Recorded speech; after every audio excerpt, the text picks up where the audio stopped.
Kan sebelum datangnya Islam, wujud dulu keadami, mereka ada, dipandang tidak ada oleh negara-negara tetangganya. Makanya Jazirah Arab itu dari dulu tidak pernah diperebutkan oleh bangsa-bangsa besar. Gila nih dianggap apa Arab ini. Jadi kalau kita tanya kepada para ahli sejarah manapun, Jazirah Arab pernahkah diperebutkan oleh bangsa-bangsa besar? Tidak sama sekali. Orang yang gelem. Padahal Bahrain, Oman, Yaman itu pernah direbutkan oleh Persia, Pak. Itu di selatan kotanya. Kok yang kesana Pak dilewati, Pak. Yang tengah-tengah dilewati langsung itu ke Yaman. Yaman itu pernah dikuasai bertahun-tahun oleh Persia semenjak Abraham gagal menghancurkan Ka'bah. Langsung jatuh lari ke Persia di Yaman itu. Sejarahnya itu melakukan upaya untuk membebaskan Baitul Maqdis. Dan yang nanti kita ceritakan adalah pembebasan Baitul Maqdis yang paling awal, yang mana itu terjadi pada zaman Khalifah Baitul Maqdis Khalifah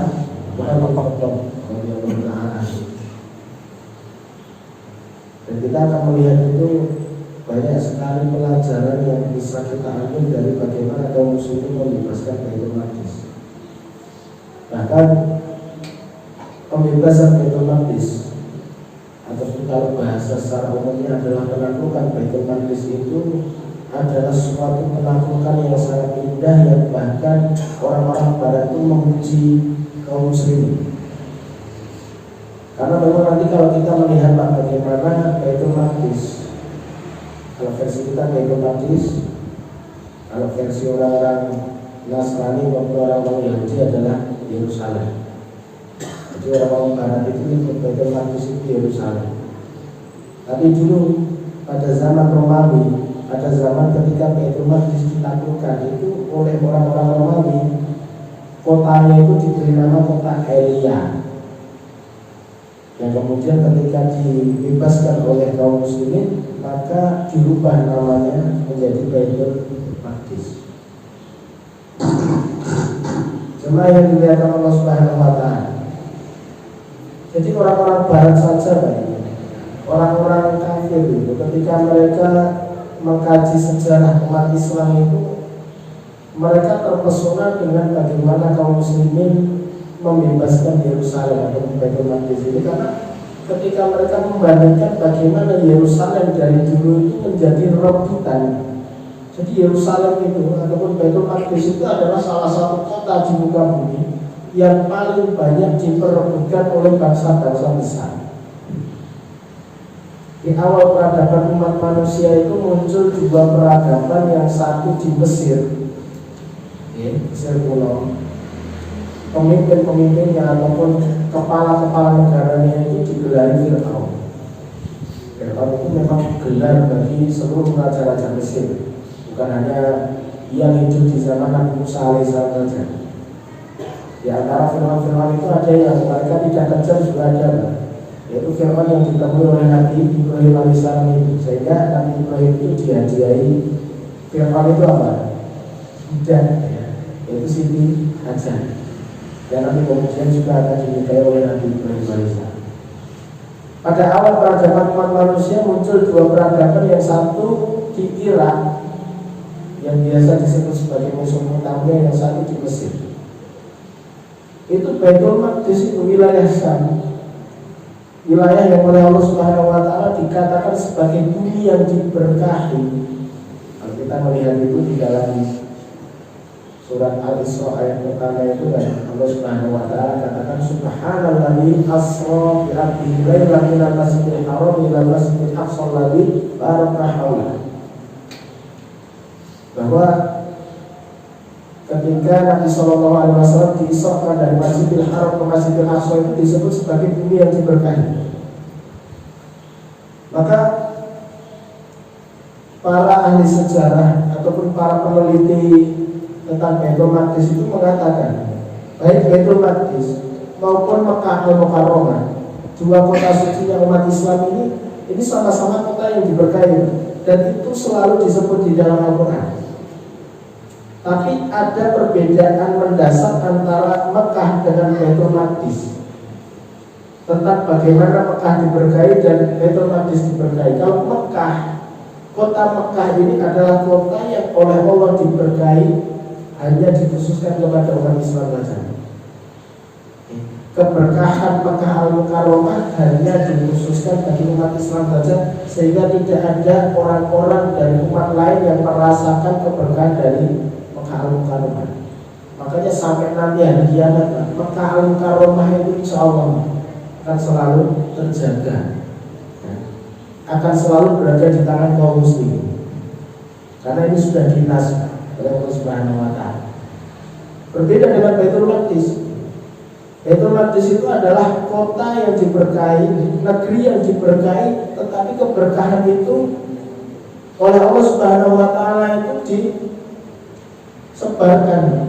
Artinya seluruh umat manusia, bukan hanya orang-orang yang beriman saja, mereka juga ikut merasakan keberkahan dari Baitul Maqdis. Itulah alasan kenapa dari dulu semenjak awal peradaban umat manusia, Baitul Maqdis selalu diperebutkan.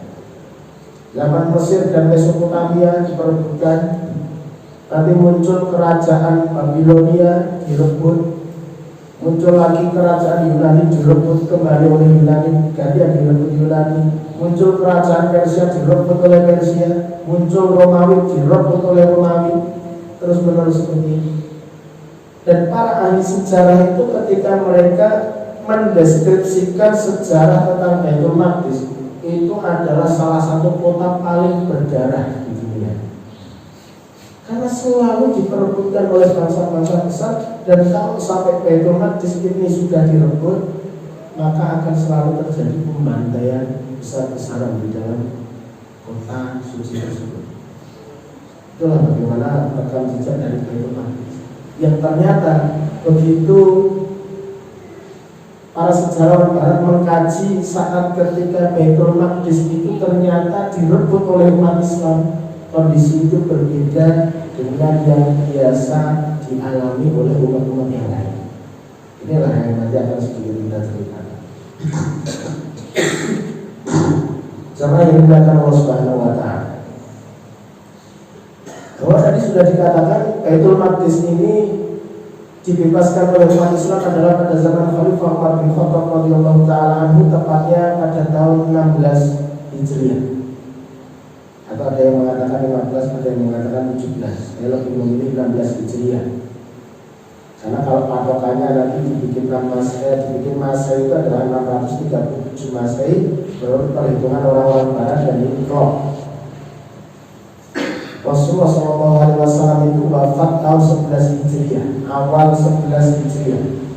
Itu berarti Baitul Maqdis dibebaskan oleh umat Islam dan penjajahan bangsa Romawi Kristen kurang lebih 5 tahun setelah wafatnya Rasulullah SAW. Yang menarik adalah bahwa dibebaskannya Baitul Maqdis dari penjajahan Romawi Kristen pada waktu itu berkaitan erat dengan peristiwa Isra Mi'raj yang dialami oleh Nabi Muhammad SAW pada waktu ketika beliau masih di Mekah.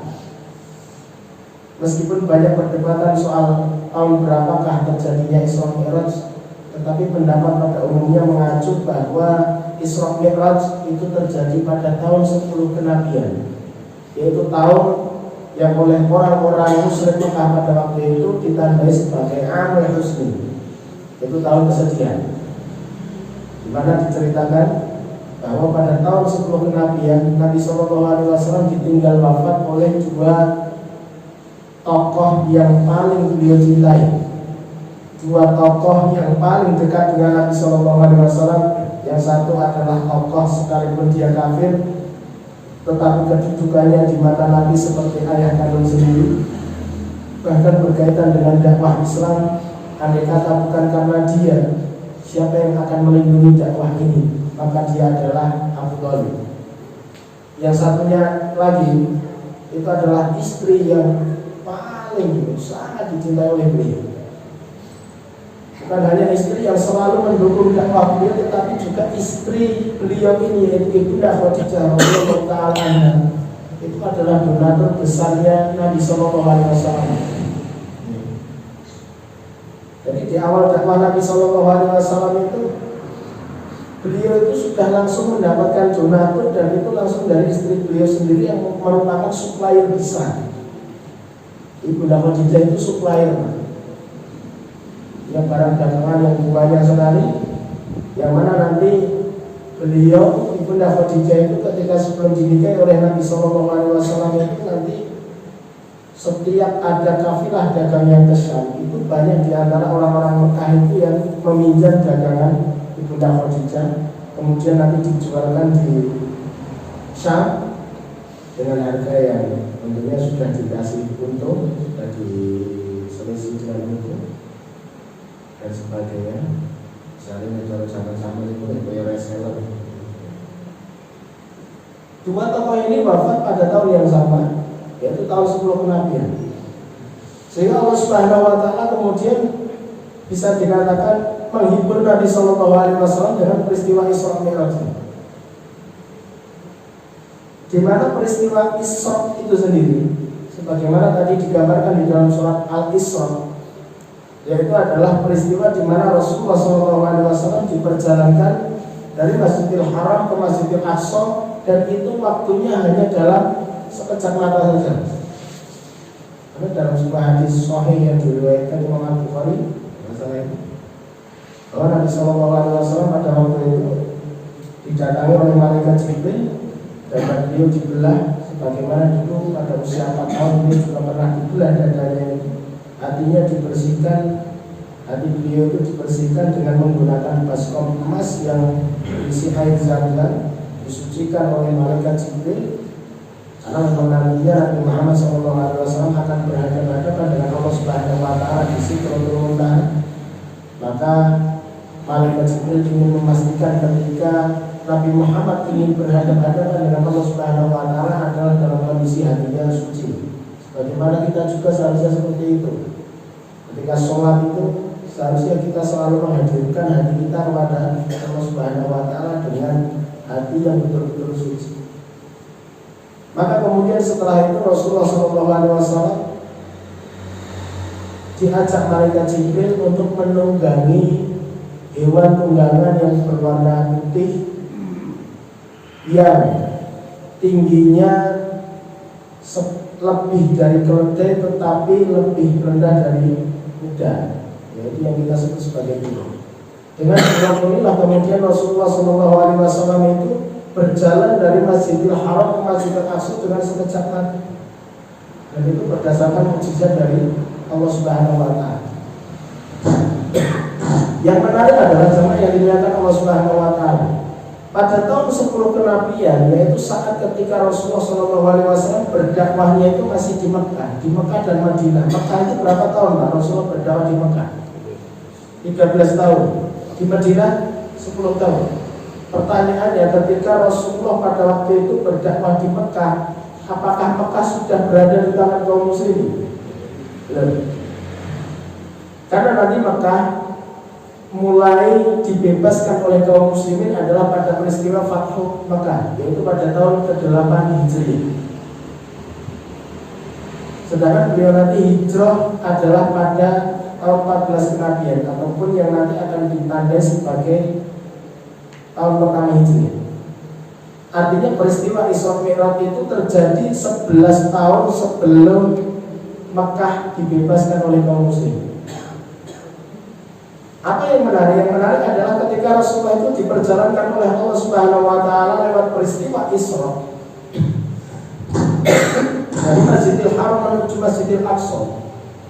Kedua masjid ini ternyata masih belum berada di tangan kaum muslimin. Masjidil Haram pada waktu itu masih dijajah oleh orang-orang musyrik Mekah. Adapun Masjidil Aqsa, siapa yang menjajah? Bangsa Romawi ataupun Kekaisaran Bizantium, yang mereka itu adalah orang-orang Kristen. Jadi uniknya adalah Rasulullah itu diperjalankan ke Masjidil Haram, dari Masjidil Haram ke Masjidil Aqsa, yaitu dua masjid yang suci, yang sangat disucikan oleh kaum muslimin, itu dalam kondisi masih dijajah. Sehingga kalau kita ini memahami Isra Mi'raj itu banyak sekali hikmah yang bisa kita ambil. Itu salah satunya adalah bahwa peristiwa Isra Mi'raj itu dipahami oleh Nabi SAW termasuk para sahabat. Itu merupakan sinyalemen. Peristiwa Isra Mi'raj itu merupakan indikasi dari Allah Subhanahu wa taala bahwa sebentar lagi baik Masjidil Haram maupun Masjidil Aqsa akan diserahkan pengurusannya kepada kaum muslim.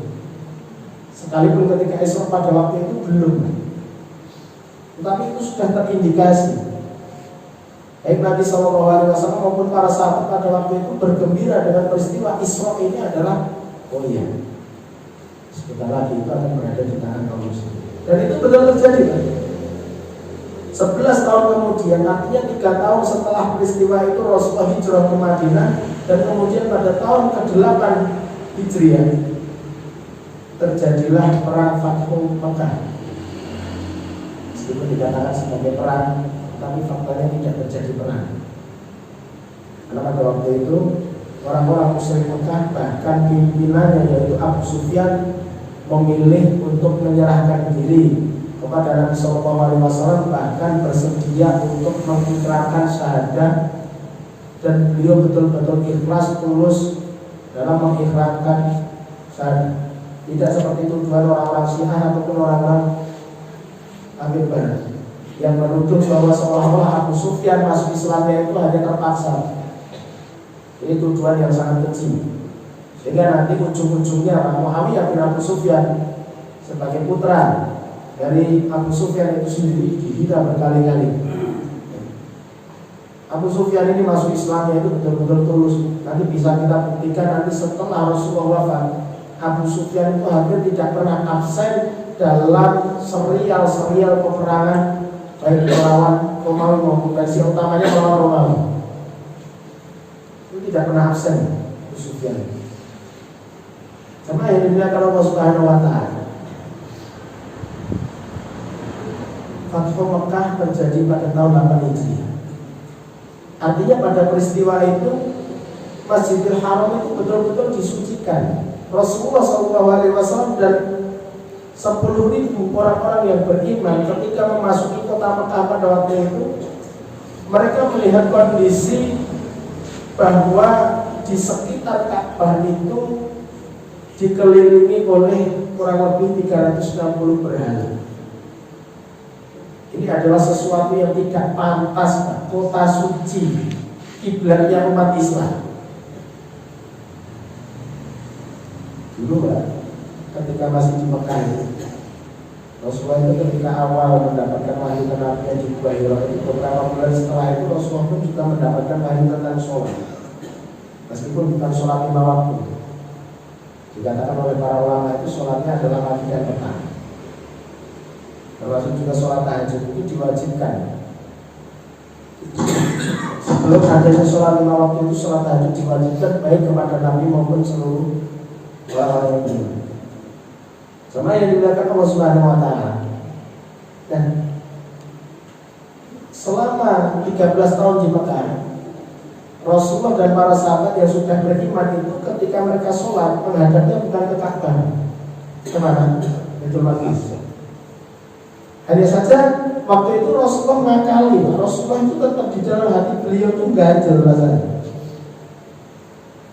Bahwa orang-orang terdahulu itu ketika mereka sholat menghadapnya ke Ka'bah. Kenapa?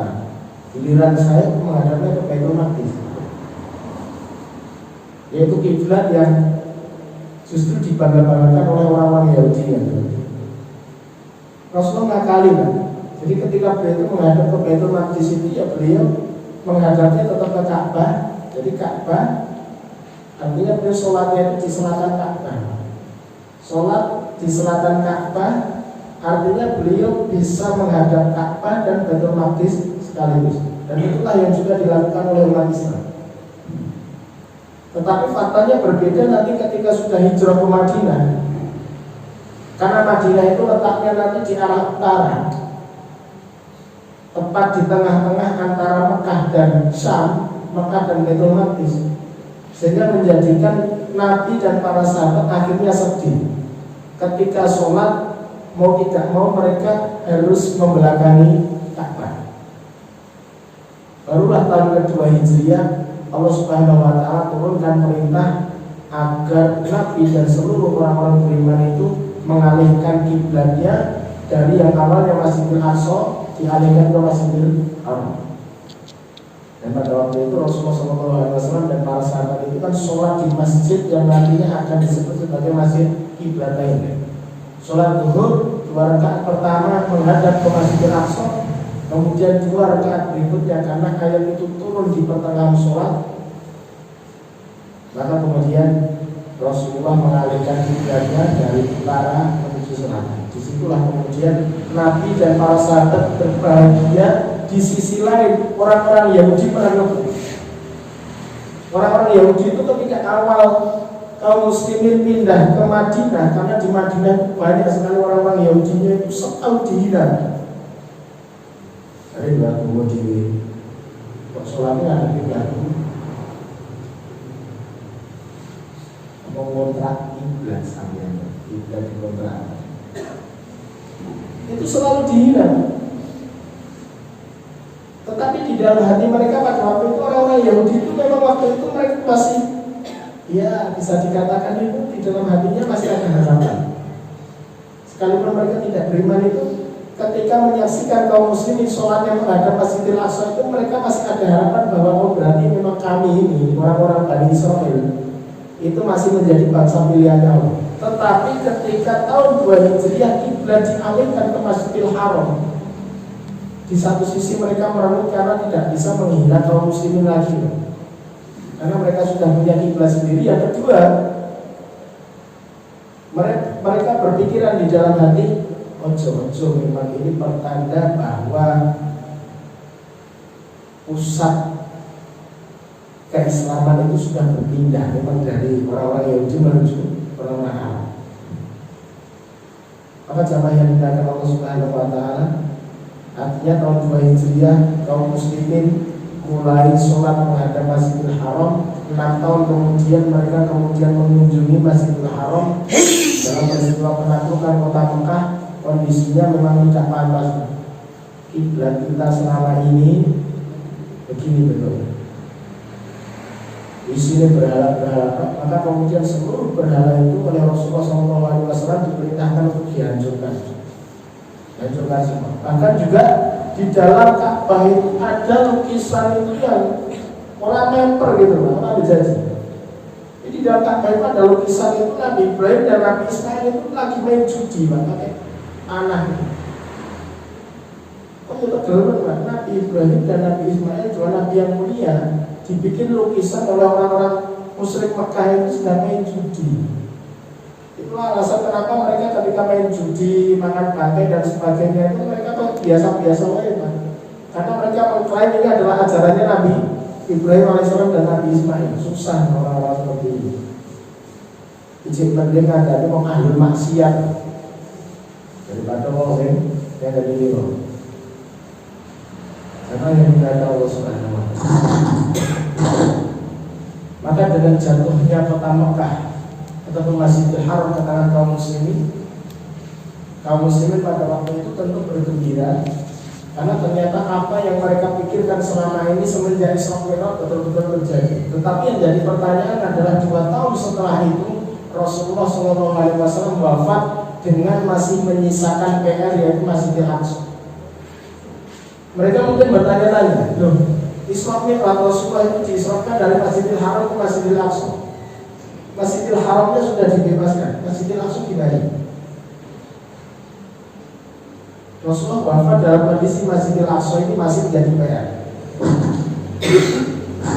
Maka kemudian para sahabat itu berkesimpulan bisa jadi Masjidil Haram ini memang tugas khusus yang diberikan oleh Allah Subhanahu wa taala kepada Nabi sallallahu alaihi wasallam agar segera dibebaskan. Sedangkan Masjidil Aqsa tugas ini dibebankan kepada orang-orang yang datang setelah Nabi sallallahu alaihi wasallam. Makanya adalah orang-orang yang masih hidup setelah Nabi sallallahu alaihi wasallam. Oleh karenanya kalau kita melihat semenjak Nabi Rasulullah wafat, khalifah pengganti setelahnya sebenarnya Abu Bakar As-Siddiq radhiyallahu taala Di awal kepemimpinan Abu Bakar As-Siddiq radhiyallahu taala anhu itu kan pada waktu itu terjadi banyak sekali peperangan. Salah satu peperangan yang paling besar itu adalah peperangan yang disebut sebagai Qitalur Riddah atau Qitalul Murtadin, yaitu perangnya kaum muslimin terhadap orang-orang yang murtad, baik karena menolak zakat maupun karena mengikuti nabi-nabi palsu. Salah satunya adalah Musailamatul Kadzdzab. Yang mana pada waktu itu Jazirah Arab kaum muslimin banyak yang terpecah belah, sehingga menjadikan Abu Bakar itu bagaimanapun orang-orang murtad harus diperangi, kaum muslimin harus kembali dipersatukan dalam panji Islam. Maka setelah kemudian kaum muslimin dalam 1 tahun berhasil memenangkan setiap pertempuran melawan kaum murtad, pada waktu itu mereka dipersatukan kembali di bawah panji Islam sebagaimana pada zaman Nabi itu. Maka kemudian Abu Bakar As-Siddiq radhiyallahu taala anhu memilih 2 negara besar yang pada waktu itu menjadi ancaman kaum muslimin. 2 negara ini wilayah mereka kedua-duanya berbatasan sangat dekat dengan wilayah kaum muslimin yaitu di Jazirah Arab. Apa 2 negara ini? Romawi dan Persia. Itu 2 negara superpower. Kalau hari ini kita bisa menganalogikan dengan Amerika Serikat dan Rusia, 2 kerajaan superpower penguasa dunia pada waktu itu. Dunia belahan dunia timur dikuasai oleh Persia, belahan dunia barat dikuasai oleh Romawi atau Bizantium. Yang menarik adalah bagaimana Abu Bakar pada waktu itu setelah menuntaskan masalah dalam negeri, kemudian beliau mengirimkan 2 pasukan besar, yang satu diarahkan ke Persia, yang satu ke Romawi. Coba lihat bagaimana kaum muslimin itu betul-betul berwibawa. Sebelum mereka mendatangi kita, kitalah yang mendatangi mereka. Wibawanya umat Islam pada waktu itu betul-betul mampu dirasakan oleh siapapun. Hatta ketika jumlah kaum muslimin itu sangat sedikit, para sahabat pada waktu itu memahami betul apa kita kalau dibandingkan dengan Romawi dan Persia yang kekuatan mereka jauh melampaui kita. Mereka ini adalah tentara-tentara yang tidak mungkin kalah. Mereka ini adalah tentara-tentara paling berpengalaman di dunia. Mereka ini adalah tentara-tentara yang alat-alat tempurnya itu komplit kalau dibandingkan kita. Lalu orang-orang Islam itu kalau berperang ada loh di antara mereka itu yang orang bawa kan bawa perintah paling biasa itu perintah waktu. Satu orang dari itu. Pokoknya perang saya nih. Orang tahu komplit. Ini banyak kaum muslim pada waktu itu mereka berani untuk menantang Romawi dan Persia, bahkan bukan di negerinya kaum muslimin, tetapi di negeri mereka sendiri. Yang satu ke Persia pada waktu itu, 2 panglima yang dijaga adalah Khalid bin Walid dan juga Al-Musanna bin Harithah. Meskipun Khalid bin Walid ini nanti dalam setengah tahun saja di Persia, setelah itu dipindahkan ke Syam. Dan di Syam ini ada 3 tokoh penting yang dikirim bersamaan dengan dikirimnya personil-personil ke Persia.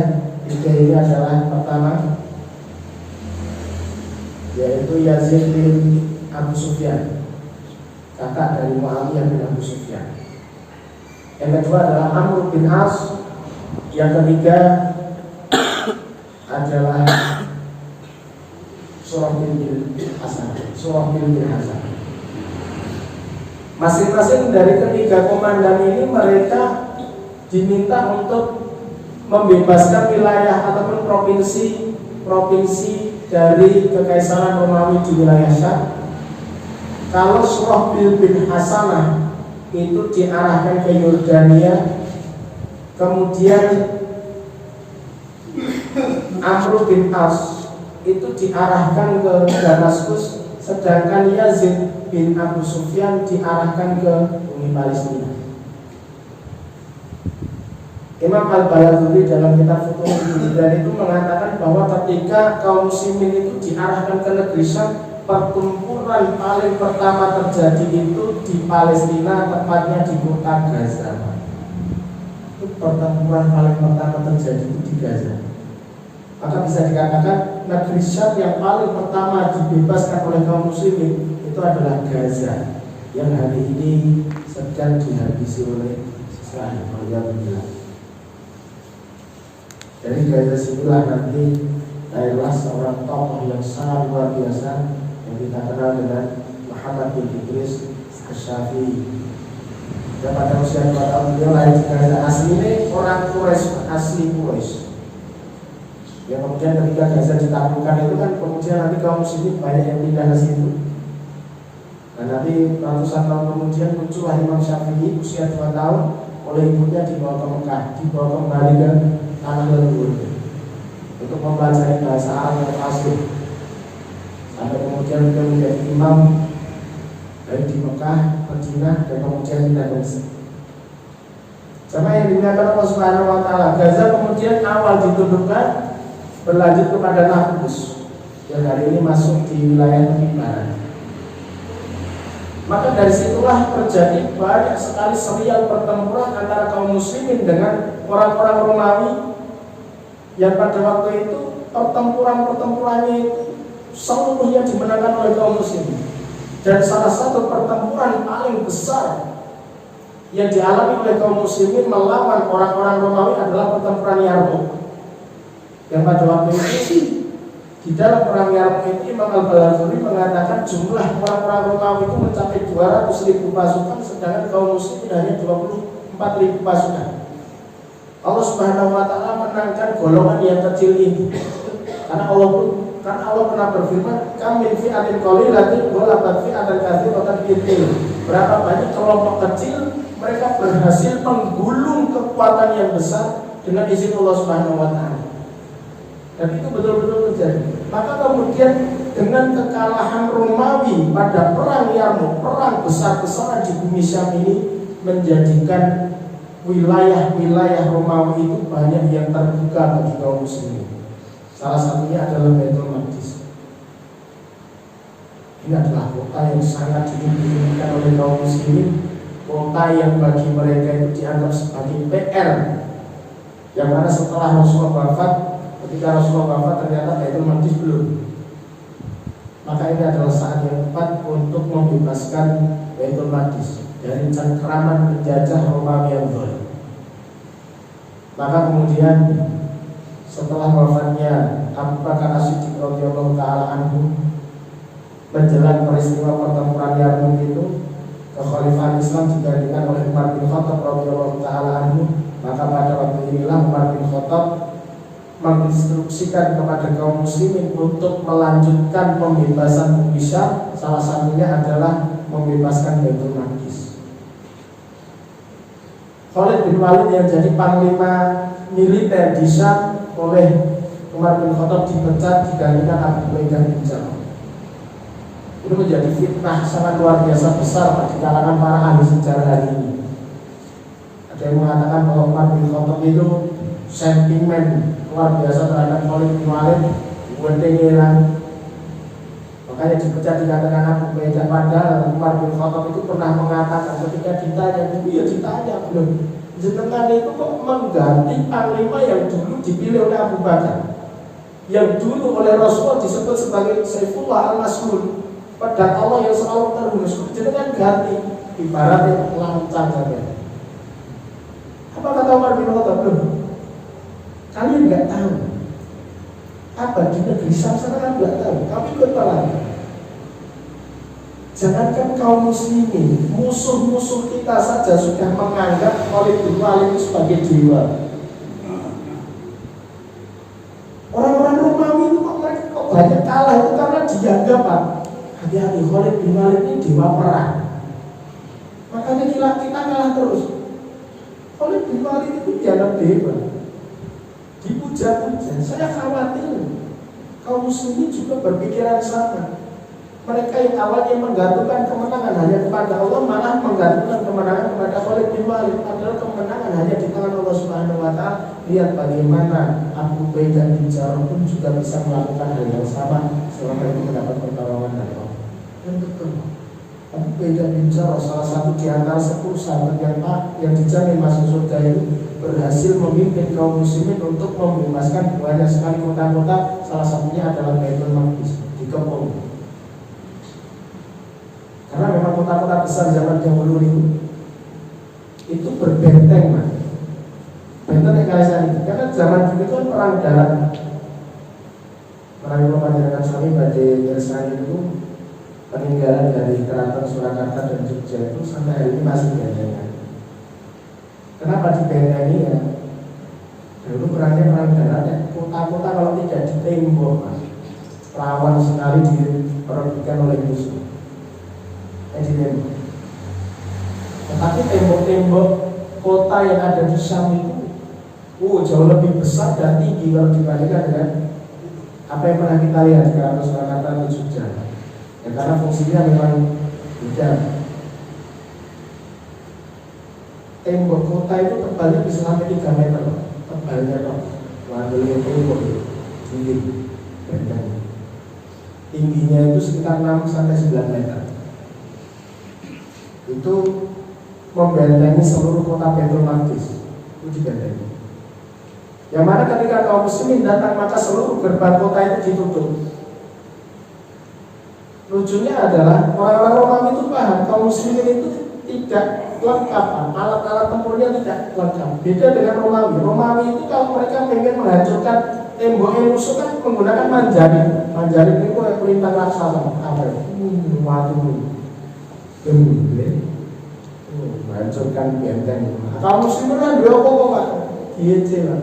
Allah tutup dengan nangis. Mereka lupa Mereka lupa bagaimana keteguhan kaum muslimin. Lupa ya.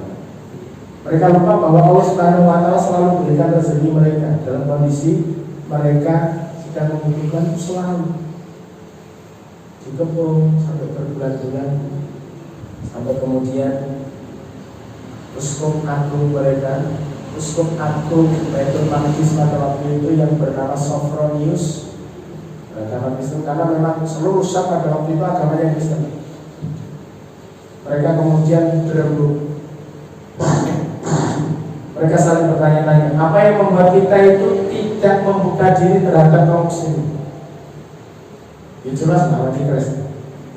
Kita Kristen, mereka Muslim. Apa yang kita harus membuka diri? Loh, faktanya adalah ketika kita di bawah pemerintahan Romawi yang sama-sama Kristen, kita tidak pernah mendapatkan keadilan.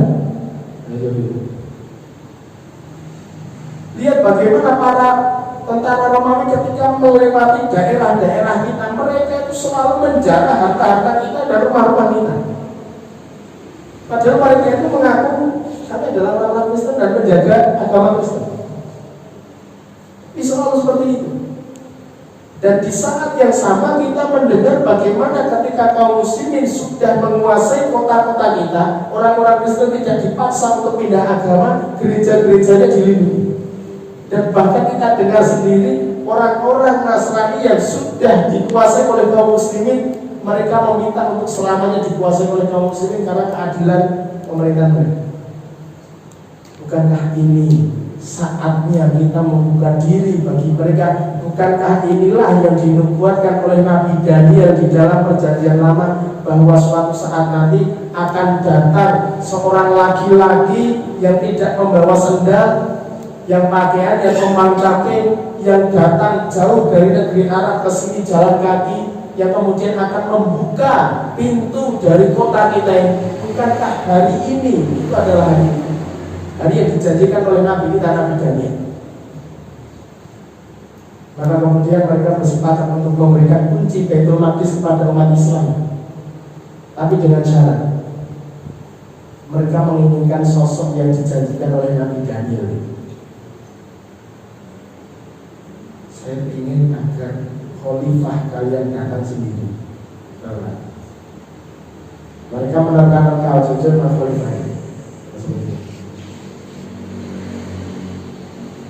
Surat itu dikirimkan oleh Abu Ubaidah pada Umar bin Khattab. Mereka minta jenderal datang sendiri. Ya kan orang muslim tidak berbesar hati Pak, dijotosi Pak. Jadi dikepung sekali juga dulu rasupan Khalifah lagi ngatur urusan negara mau terus di rasupan, tidak seperti itu Pak kalau sini. Datang betul dan ternyata Masya Allah di dalam riwayat-riwayat itu disebutkan Rasulullah hanya berdua dengan pembantunya membawa anak, membawa unta. Cuman untanya kecil sehingga tidak bisa digunakan untuk berboncengan. Sebagai pembantunya Umar bin Khattab, bukan pembantu. Bos, aku kasih untanya ramah. Apa kata Umar bin Khattab? Apa bedanya kamu dengan saya padahal kita diciptakan sama-sama manusia? Bukankah saya mendapatkan hak, kamu pun juga mendapatkan hak? Maka inilah menariknya Pak. Presiden umat Islam seperti ini luar biasa. Khalifah umat Islam, pemimpin umat Islam, pemimpin keagamaan maupun pemimpin negara, kalau seperti ini semua masalah. Sama dia mengenai kamera ini. Itu betul-betul terjadi bahwa Umar bin Khattab menginginkan namanya dia gerta-gerti. Di Madinah, mulai dari Madinah yang naik adalah Umar bin Khattab. Nanti di tengah perjalanan gantian pembantunya ini terus-menerus, terkadang juga mereka jalan bersama-sama untuk mengistirahatkan untanya supaya untanya rapati kekeselan. Sampai kemudian ketika mendekati Baitul Maqdis adalah tiba gilirannya pembantu Umar bin Khattab radhiyallahu ta'ala anhu yang naik unta. Dan di dalam riwayat disebutkan pada waktu itu Umar bin Khattab melepas sandalnya. Sandalnya dilepas, ditaruh di bahu. Dan kemudian Umar bin Khattab di tangan kirinya itu memegang kekang untanya. Kemudian kapal ini dicincang, karena pada waktu itu melewati kubangan air, dicincang-cincang. Nah, orang-orang Palestina pada umumnya pada waktu itu semua ngerti bukan di Sopronis itu tadi nih. Pokoknya udah. Nah kan bayangannya orang-orang Palestina itu yang datang, mereka mendengar nama Khalifah itu yang ada di bayangan pikiran mereka itu mesti melampaui Raja Romawi maupun Persia. Loh gimana? Zaman Umar bin Khattab Persia itu habis. Karena Persia itu sudah berdiri 12 abad lamanya, menjadi kekaisaran terbesar di dunia pada waktu itu, bersaing dengan Romawi. Habis Pak, dihabisi oleh kaum muslimin. Romawi separuh wilayahnya Syam dan Mesir diambil oleh kaum muslimin. Maka yang ada di pikiran penduduk Palestina ya Khalifah itu ngenteng masnya tinggi lah, nyuaran masuk suara di daerah pengawalnya dulu, ngawin pokba, saat negara baru besok mungkin ya di pikiran mereka seperti kalau sopan ini semua nggak kaget kan? Bener, kan yang diceritakan di dalam kita. Tapi waktu bintu sidi, kok rompak untung, jadi dia melaku. Kok rompak untung, jadi dia melaku.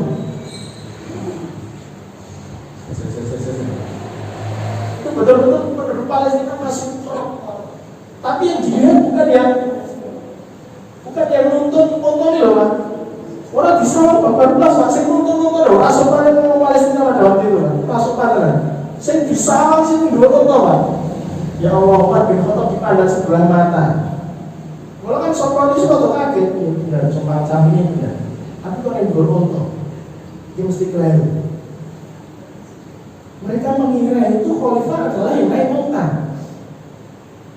Itu ya wis mangut-mangut Pak. Khalifah ini ya sebelum ya dipimpin oleh orang seperti itu, irit tuh pengeluarannya. Akhirnya Abu Ubaidah bin Jarrah adalah yang paling pertama mendatangi Khalifah ini. Ternyata yang disalami bukan yang di atas unta, tapi yang untuk orang selamat yang beda. Aku pengen Khalifah ini, kalau itu maksudnya.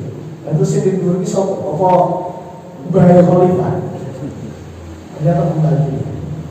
Nah, tetapi pada waktu itu Abu Ubaidah ketika menemui Umar bin Khattab, yang namanya sahabat itu juga manusia terkadang hilang. Abu Ubaidah itu mengatakan, Lakot sonata al-yawma soni'an azima di ahlal.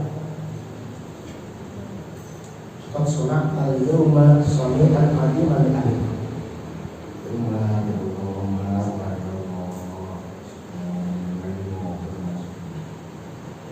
Apa ini nek cara di basa Jawa ne kanggo basa Jawa dhewe ora men ora diteko karo ngene. Sendalin tenteng Pak. Belum dia di khalifah macam apa. Ini untuk sebetulnya pembantu ini harus laisi karo wali pensiun. Yo untuk bawa sedikit. Maka Umar bin Khattab mengatakan, bawa itu kalau lebih maksud. Wahai Abu Ubaidah, kalau bukan karena engkau dijanjikan surga oleh Nabi Sallallahu Alaihi Wasallam,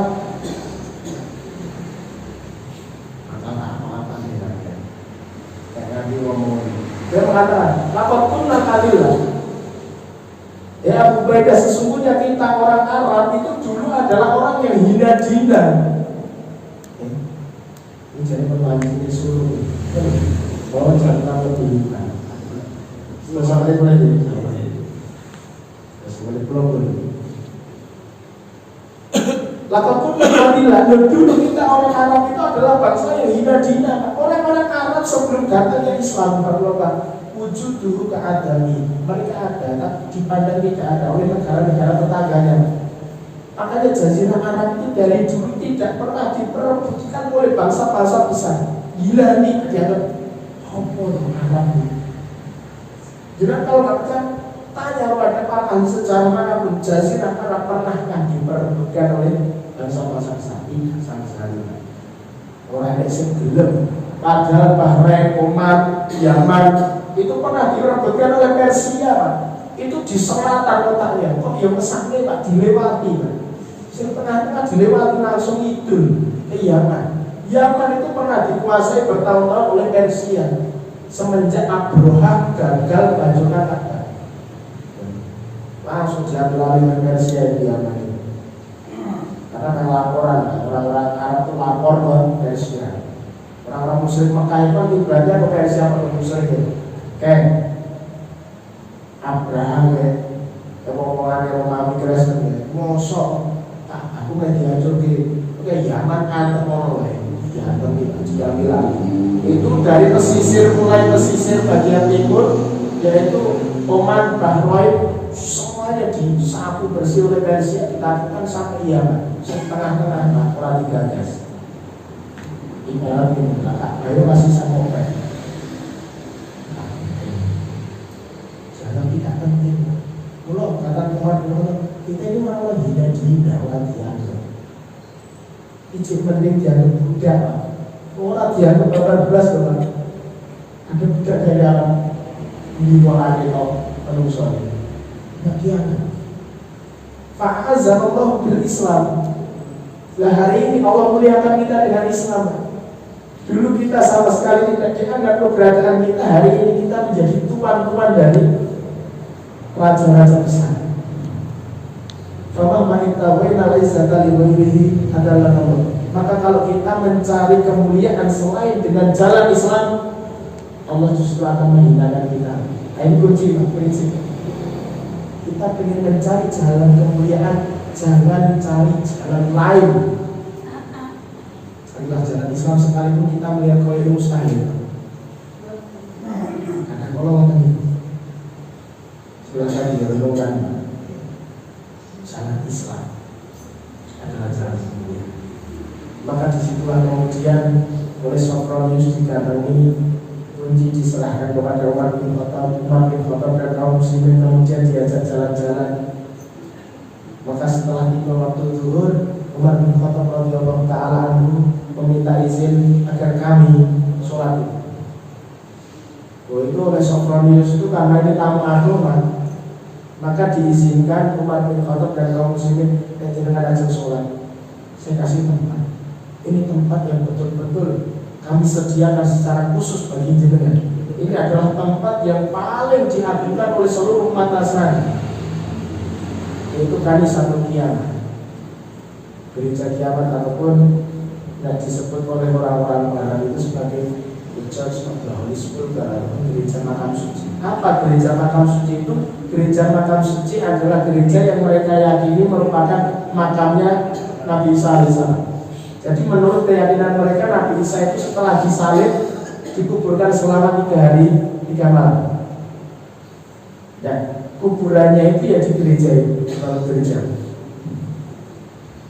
Makanya dong, gereja makam suci ini kalau kita punya kiblat, punya Ka'bah, orang-orang Kristen punya gereja makam suci, tempat yang paling disucikan oleh orang-orang Kristen sedunia.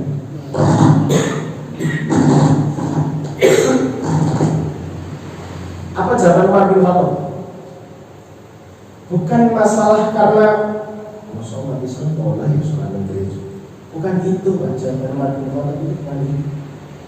Dia mengatakan lau sholaitu dakhilal kanisa akhadha muslimuna ba'di fayaquluna hauna sholahna.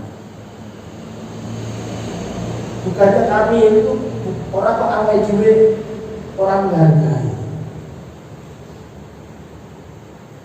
Alasan kenapa kami tidak mau sholat di gereja kalian ini, saya khawatir kalau misalkan kami sholat di sini pada hari ini, saya khawatir apa yang terjadi sepeninggalku nanti kalau muslimnya akan merebut gereja ini dari tangan kalian dan mereka akan beralasan loh, kan ini dulu tempat sholatnya umat.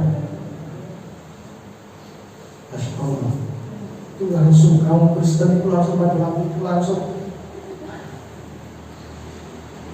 Kemudian ternyata Umar bin Khattab itu meminta ditunjukkan suatu lokasi di mana Rasulullah dulu sholat ketika akan dimi'rajkan. Itulah kemudian mereka sholat. Disitulah kemudian secara resmi Baitul Maqdis ditundukkan, dibebaskan. Maka kemudian Khalifah Umar bin Khattab radhiyallahu taala anhu menjalin perjanjian damai dengan penduduk Palestina yang pada waktu itu seluruhnya adalah beragama Kristen dalam suatu perjanjian yang disebut sebagai Al-Uqdah Al-Umariyah. Di dalam surat itu disebutkan Bismillahirrahmanirrahim, Hadza ma aqta Abdullah Umar Amirul Mukminin.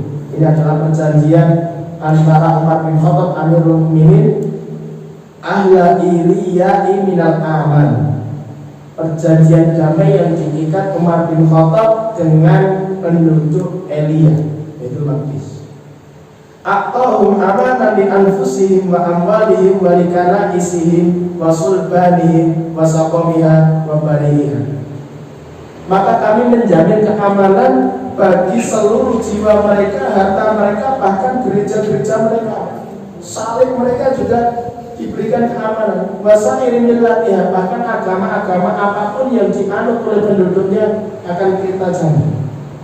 Annahu la tuskanu kana isu, bahwa gereja-gereja mereka tidak akan direbut wala tuhda, dan juga tidak akan dihancurkan. Masyaallah.